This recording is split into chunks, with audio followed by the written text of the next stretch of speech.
Okay, we are in Kamikochi, a famous mountainous region in Japan, and they call it it's part of what they call the Northern Alps of Japan, and it's a national park. This is the Imperial Hotel. Yeah, the same one that's in Tokyo and newly opened in Kyoto, among other places. In Japanese, it's Teikoku Hotel. So this is the top room at the hotel, a 2-bedroom suite, 105 square meters. And so it's the first true alpine mountain resort in Japan. It was built in 1933 originally. It opened as the Imperial. And it was rebuilt in 1977 and then lightly refreshed at times thereafter. So, it is surrounded by nature in one of the most beautiful parts of Japan. And a lot of people enjoy Kamikochi because of the accessibility in terms of exploring the area.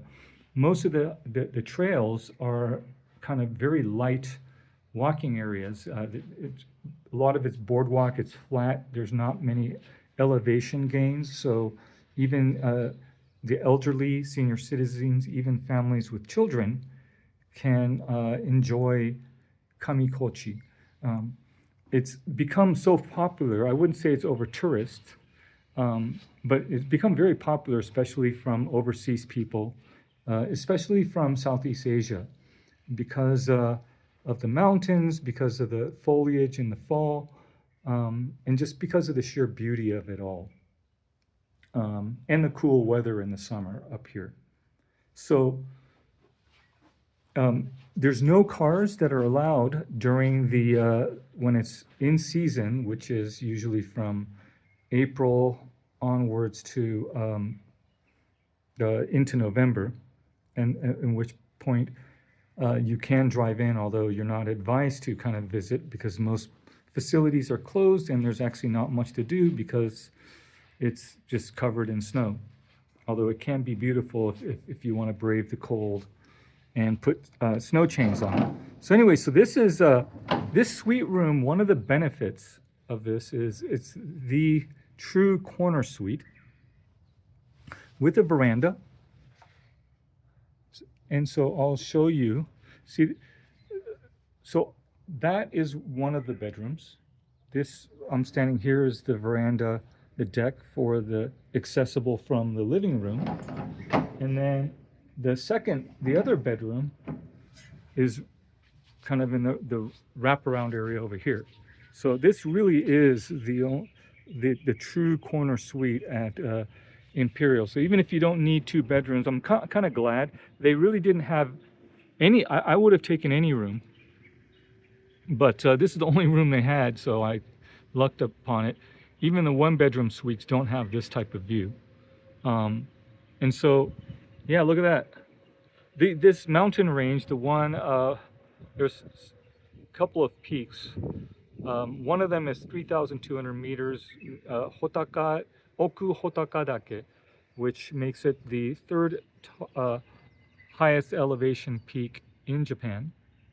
So this is $1 million view right here, or 150 million yen view, if it's in Japanese, I guess. So yes, this is pretty awesome. So anyways, we'll go back in. Let's explore a few other aspects of this. So I believe there's 74 rooms, so it's not a giant mega resort, which is kind of nice. Kind of reminds me of like the Aoi in Yosemite and some of the Grand Dames in U.S. national parks, like El Tovar and Grand Canyon, among others. I'm not going to go into to show you every nook and cranny. There's a mini park. It's nice that they have a nice big flat screen TV and a speaker system, Bluetooth. And so let's go to, and you get like really fluffy and warm I guess, parka jackets because it can get really chilly at night, depending on the time of year. So this is the master bedroom, but before that, just turn around. It's a closet. They give you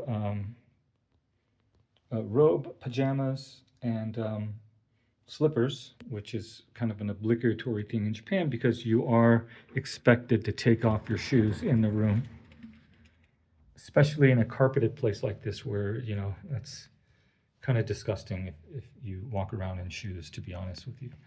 So this is toilet. So you can see it's not like run down and old. It's, you know, it's classic, but it's not like your grandma's kind of 70s weird pink tile type of bathroom. And they do have it's kind of older technology, but they do have a washlet Toto toilet, although you have to pull to flush. It's not with a button. But you know, you look at the sink, the mirrors, it's pretty modern stuff. And then some of the amenities here. So let's come around this way. So this is the bedroom, the master bedroom. And this one has the Uber view as well.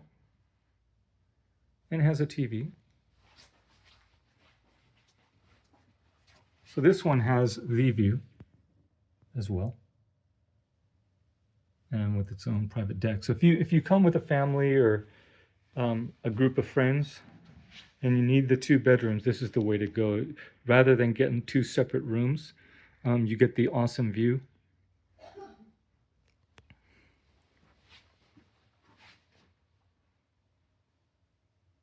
Well, let's just take a look and see. Oh, by the way, the water comes from, it's just, there's nothing in the fridge here. The water comes from the mountains and it's potable. So, and it's nice and crystal clear and clean. And if you look at the river, Azusa River, flowing right next to here, you'll understand why it's drinkable. It's crystal clear. So this, I guess this was room 227. They combined this with the suite to turn it into a 2-bedroom suite. You can see. So this is kind of a secondary bedroom, although it's fine, it's nice. Again, pajamas, slippers, robes.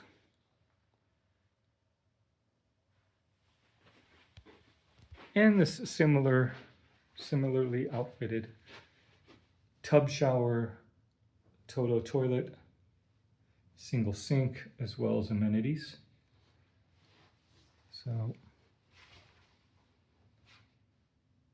yeah, this seems to be a nice place to kind of just chill out and relax.